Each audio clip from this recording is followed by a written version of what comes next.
Good afternoon, everyone. Stephanie indicated here with us today we have Chief Darren Arakawa. We have also members of the City Council and the Mayor's Office.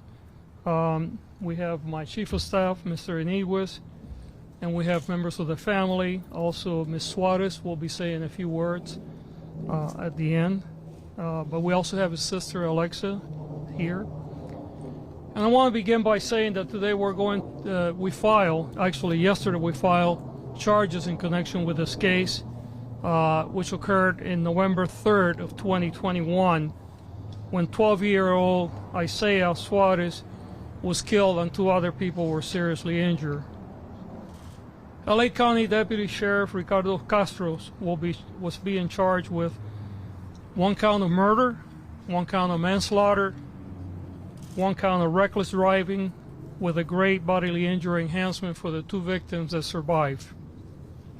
The murder and the manslaughter and the reckless driving counts pertain to the death of Isaiah, a child of 12 years of age who was killed when Deputy Castro struck the car he was traveling at a high rate of speed. The enhancements pertain to the serious injuries sustained by Isaiah's older sister, who was driving the vehicle, and Mr. Castro's passenger. On November 3rd of 2021, at about 3:55 p.m., off-duty Deputy Castro was driving on a portion of Firestone Boulevard in Southgate with a speed limit of 25 miles an hour because it was cool zone during that time. Investigation shows that Deputy Castro may have been traveling at speeds nearing 95 miles per hour when he approached the busy intersection of Firestone Boulevard and San Juan Avenue. As he approached, Deputy Castro stroked the vehicle that was already waiting at the intersection to turn, killing Isaiah and seriously injuring his sister, who was driving the car at the time. Additionally, Castro's own passenger was seriously injured. If convicted of this charge, Mr. Castro faces up to 25 years to life in prison for this case. Mr. Castro's recklessness ended the life of a boy with an entire future ahead of him and destroyed a family. The investigation provided evidence that Mr. Castro, as a deputy sheriff, has significant personal and professional knowledge above the level of an ordinary driver about the specific dangers of driving, particularly at an excessive speed. As a deputy sheriff, he received rigorous training in driving safety. Mr. Castro's driving history reveals that he has been involved in multiple collisions and received several traffic tickets, including for speeding. Mr. Castro was also involved as a passenger in a fatal traffic collision just 3 months prior to this fatal collision. Driving at 95 miles per hour was nearly quadruple the speed limit when school children are present, which shows a conscious disregard for those children's lives. These charges are filed at a time when traffic deaths in Los Angeles County have reached the highest number in the last 2 decades. LAPD for the city of LA has shown that there were 312 people killed in traffic collisions last year. That was a 5% increase over 2021, and it was a 29% increase over 2020. According to the LA Times, the traffic fatalities in 2022 here outpaced the national trends. Off and on duty law enforcement officers must provide positive examples for safe driving for the public. Being a police officer is a privilege, and along with the privilege comes responsibility. Isaiah should be in school today. He should be enjoying lunch with his friends. Instead, he is no longer with us, and the family is mourning, and our entire community is mourning. This tragedy was preventable and should have never happened. We will hold anyone who displays this level of recklessness and disregard for human life accountable. We will continue to extend our sympathy to the family and our victim services will continue to work with the family for as long as it's necessary. I also want to thank the Southgate Police Department for the thorough investigation and the collaboration with our Bureau in Justice System Integrity Division. And I want to thank our Justice Integrity Division for the excellent work that they have done putting this case together. These cases are never easy, but they're even more difficult when they involve a law enforcement officer. This investigation was painstaking, and today we're here to ensure that accountability takes place. I'd like to welcome now Chief of Police Darren Arakawa to speak. Chief.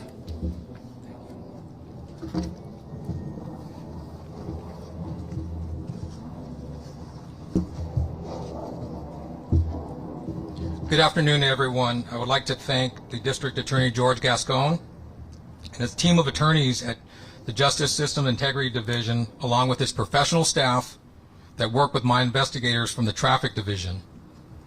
As mentioned, this investigation required a tremendous amount of patience and expertise to ensure that we had all of the factual information and evidence aligned before presenting our case to the District Attorney's office.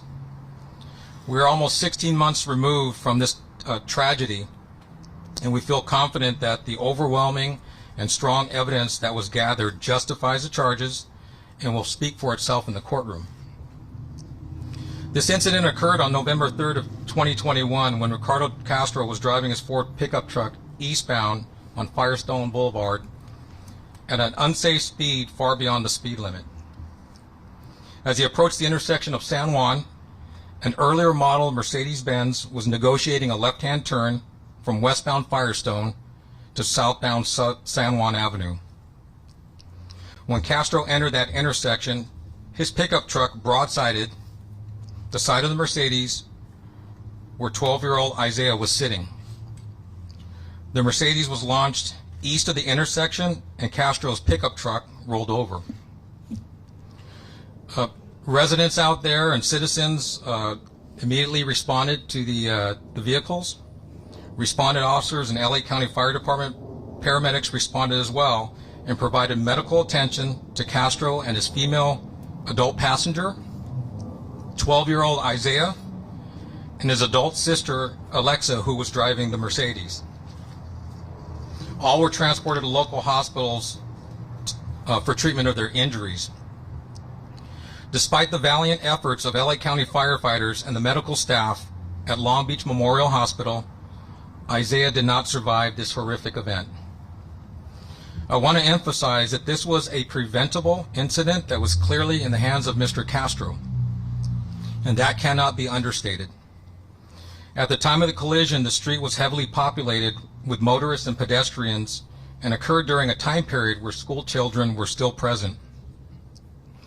It seems to occur more frequently in Los Angeles County, where some motorists drive recklessly with no regards to human life and at freeway speeds on residential and business streets.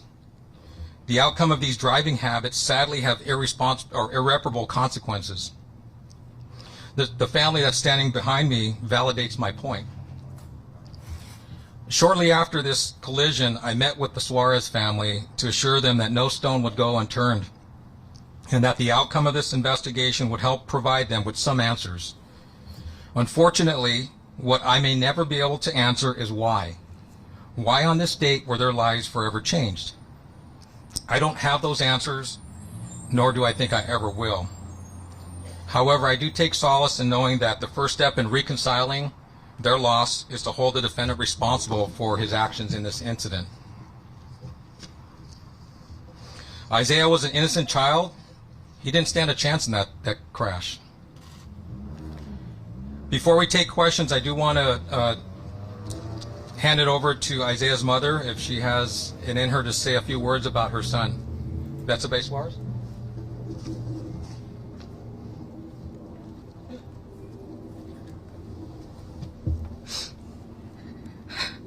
Well, first of all, I want to say that I love my son. I love you, Isaiah. And I miss you every single day. I want to thank everybody here because they didn't brush this under the rug. Isaiah was 12 years old when he passed away and went to heaven. This should have never happened. And I don't know what's worse, knowing that when he was in the hospital, there was so many doctors there, and all they could tell me was like, we're sorry, we did everything we could, but your son did not make it. My son didn't deserve this. He was only 12. I had to have his birthday without him, holidays without him. I'm never gonna see him graduate, go to college, get married. And there's no words that would describe the full essence of who he was. And nothing can never replace him.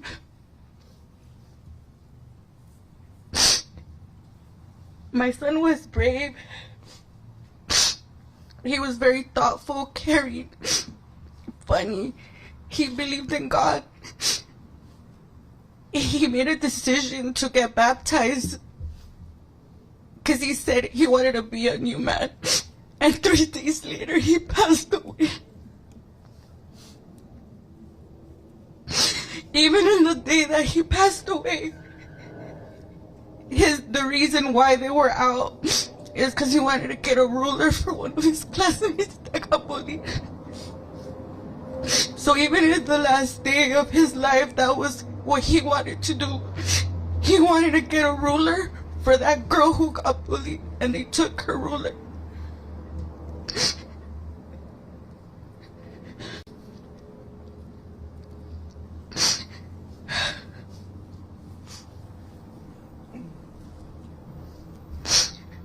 I'm proud of him. Even though he was 12, he showed us a lot. He was full of grace, and we're completely broken. We're never gonna be a family again.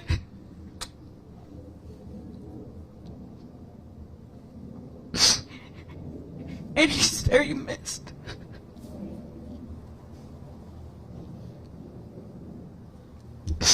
And I just want to say that it was an honor to have you as my son.